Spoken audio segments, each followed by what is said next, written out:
నాకు విషయం అర్థమైతలేదురా.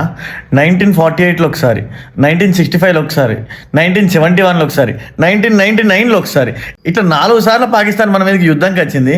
కానీ ఒక్కసారైనా గెలిచిరా అంటే గెలవలే. సరే, ఇప్పుడు నాకు కూడా డౌట్ ఏంటంటే 4 సార్లు వచ్చింది, 4 సార్లు గెలవలే. కానీ ఈ ఆర్మీ అఫీషియల్స్ ఉంటారు కదా పాకిస్తాన్లో, వాళ్ళందరికీ ఆ మెడల్స్ ఉన్నాయి కూడా, మెడల్స్ ఎందుకు ఇచ్చిర్రా? నాకు అసలు అర్థమైతలేదు. ఆ మెడల్స్ ఎందుకు వచ్చినాయి, అసలు ఏ వార్లో గెలిచిరో ఆ మెడల్స్ ఇచ్చిరో నాకు ఇంకా అర్థమైతలేదు. పోనీ అది కూడా వదిలే. ఇప్పుడు మీరు వస్తున్నారు కదా మిసైల్స్, మొత్తం ఎట్లా అంటే 40 అణుబాంబులు, ఏది న్యూక్లియర్ వెపన్స్ మీ మీదకి గురి పెట్టినాం, అది పెట్టినాం, ఇది పెట్టినాం అంటారు కదా.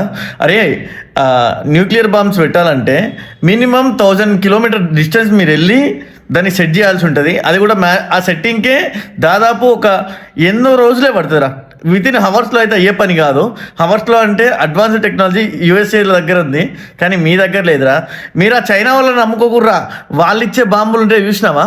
ఇక ఎట్లా అంటే చైనా అన్ని సగం సగమే పనిచేస్తాయి. నా చిన్నప్పటి నుంచి ఆడతాను అవే వస్తువులతో. సగం పనిచేస్తాయి, ఒక రోజు పని చేసిందంటే ఇంకో రోజు పని చేయదు. అది ఇక తెలుసుగా చైనా వస్తువులు ఎట్లుంటాయి, మీరే చూడుర్రి.